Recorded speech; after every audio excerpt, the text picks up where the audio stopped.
It's Tuesday, November 21st, 2023. It's feast week, so you know what that means, a whole lot of basketball action. And I've got three best bets for you on the hardwood today. This is the free three. What's up, guys? It's your boy Noble Living back with another DYF Bets video where I'm breaking down my favorite picks and plays of the day as we just try to get to the bag together and make some money. Yesterday, we didn't have our best day on the channel. 1 and 2 day yesterday. We lost on the combined passing yards, and that is my fault, man. I made a very rookie handicapper mistake. I didn't look at the weather like that. I mean, I knew that there was like a chance of rain or a little bit of weather, but I did not see that it was going to be raining that hard with that type of wind. And plus, all those drop passes didn't help. I mean, I think we still would have gone over if it wasn't for those drop passes, but neither here nor there. We lost on that. Virginia looked absolutely god awful, so we lost on that as well. But we did cash it on the Purdue and Marquette moneyline parlay. So the day 4 of the ladder challenge that we've been doing here on the channel is still alive. So we're climbing today. I've got day 5 for you today, so make sure you guys watch to the end of the video so that way you get in that pick. You can see our year-to-date record right here. We're still crushing in the month of November. It's trying to turn around the ship with a few more days left to go. It's been a little slow over the last week. We're well overdue for a sweep, so if you guys stick with me, I'm telling you, we're going to heat up as we get into this holiday season. As always, drop a big like on this video for me. I appreciate all the support, and subscribe to the channel, and let's dive into this first best bet. For my first best bet of the day, like I mentioned, it is on the hardwood, and I'm going to go to the association, and I'm going to go to that Raptors and Magic matchup. Have you guys looked at the total at this game? It's like 216, 215 and a half. That's absolutely crazy for an NBA game to have such a low total in the single teams. So because of that, when I'm looking at that, what do I think? I think there are going to be a lot of missed shots, which means what? A lot of rebound opportunities. So I'm going to go Scotty Barnes over 6.5 rebounds, minus 145 as my first best bet. Now, one thing that I do when I look at low totals and when I'm handicapping these games is I like to go through a few different check boxes. The first thing that I do is I look at the advanced metrics. I want to look at their pace of play, right? I want to see how fast are these teams playing, because that might justify why we have a low total. Well, Orlando's 15th in pace of play, while Toronto's 22nd. Slow, but not necessarily total in the 210s low. But then after I look at that, then I want to look at the scoring defenses. How do these teams do on scoring defenses? And that's why we have such a low total, because Orlando is 4th in the league, while Toronto is 10th in the league in opponents' points per game. So they both are really good at shutting down the opposing offenses and keeping the game close. So because both of these teams are good on the defensive side of the ball, keeping games low scoring, I just think that we're going to have a ton of missed shots. They don't play at a very slow pace. So that means that we should get some possessions in this game. And because of that, missed shots equal rebounds opportunities. Scotty Barnes can take advantage of that. 6.5 is a very low total for him. You can take the 7.5 as well at better value, but I do like the 6.5. He's gone over this total in 11 of 13 games this year. He's averaging 9 rebounds per game, and then in his last game he only played 25 minutes because it was a huge blowout win for the Raptors, so he should be fully rested today, matching up against Banchero, and Kessler's out for the Magic as well, so they don't have some of their big men that are really glass cleaning. So I think Scotty Barnes should be able to eat today on a weak Magic rebounding team. So let's go Scotty Barnes over 6.5 rebounds is our first best bet of the day. For our second best bet, we're going to go to the college basketball slate. We're going to go to a late night matchup out in the desert as New Mexico takes on Toledo, and this one should be fun. We've got two opponent offenses going at it, and I'm leading towards the over, but the line has already moved in a few points already in that direction. I think it opened around 158, 159.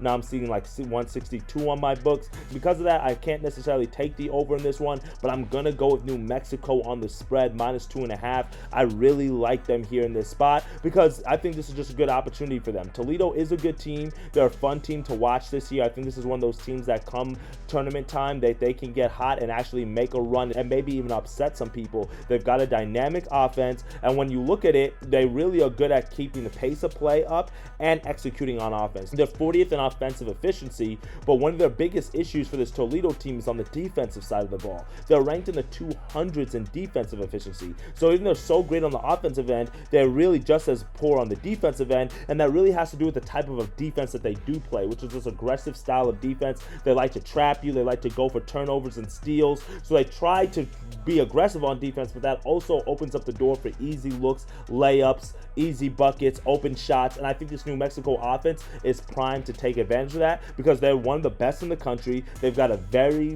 veteran backcourt, and they can exploit this aggressive Toledo defense. While Toledo is 4th in turnover percentage defensively, New Mexico is 38th in turnover percentage offensively. So I think those two things kind of offset there a little bit, and then like I mentioned, they have that veteran backcourt with Jamal Mashburn Jr. and Donovan Dent, and that combination there is ranked 47th in offensive efficiency. So because of that, I think they should be able to handle this Toledo team. They also have a little bit better on defense as well. They're ranked in the top 100 on defense as well, this New Mexico team. So because they've got more experience, they've got the better defense, and they've got the better coaching, because you know they've got the young Patino son over there as well with this New Mexico team. I think New Mexico has the advantage in this one, and I actually like the fact that the line has dropped. It opened up at -4.5 in favor of New Mexico. It's down to 2.5 now. It might even drop even more, so keep an eye on that if you don't want to lock it in early. But I do think New Mexico is the team to go with tonight in this late night matchup. They have the better offense and the better defense. Let's go with New Mexico -2.5 as our second best bet. Now for our third and final best bet, we're going to our ladder challenge day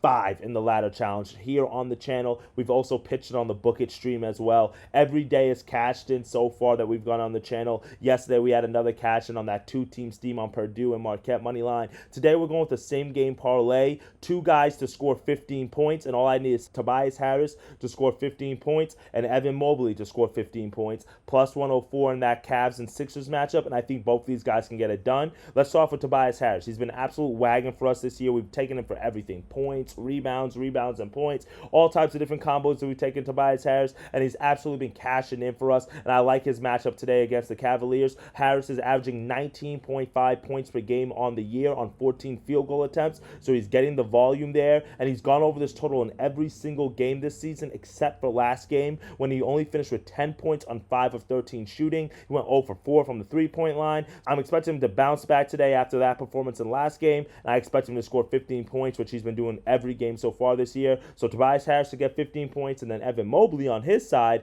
I expect him to go over this total because he's gone over in 6 straight games. And also keep in mind that Donovan Mitchell is out for the Cavaliers, and that also Karis LeVert is questionable. So the question becomes, who is going to score the ball on this team? Besides Darius Garland, which I think the whole defense is going to be zoned in on him because they know he's the primary scorer, who's going to be their next guy? And I think Evan Mobley is the next guy up. You might want to take a look at Max Strus as well. I do like his points as well, but I think with Donovan Mitchell being out, and then the fact that Evan Mobley has scored 16 points and 18 points in the 2 games, so Donovan Mitchell hasn't been there, I think the Cavaliers offense has to lean on him to get shots up today and get points. So let's go with Tobias Harris 15 plus points, Evan Mobley 15 plus points on our day 5 on the ladder challenge, plus 104 odds to wrap us up today. That's it for me today, my friends. 3 best bets for you on this Tuesday slate: Scotty Barnes over 6.5 rebounds, New Mexico -2.5, and then we'll go with that same game parlay in the NBA with Tobias Harris and Evan Mobley both to get 15 points. So 2 player props or 3 player props there, and then 1 side in college basketball should be enough to get us over the hump. We're long overdue for a sweep. It's been a little while. Hopefully we can get it going today. I like this card, and as always, make sure you click the link in the bio to join our Discord group where you can get some of my other college basketball and NBA plays that we're dropping throughout the day. All right, my friends, let's get to that money today, and I'll see y'all tomorrow. Later, guys.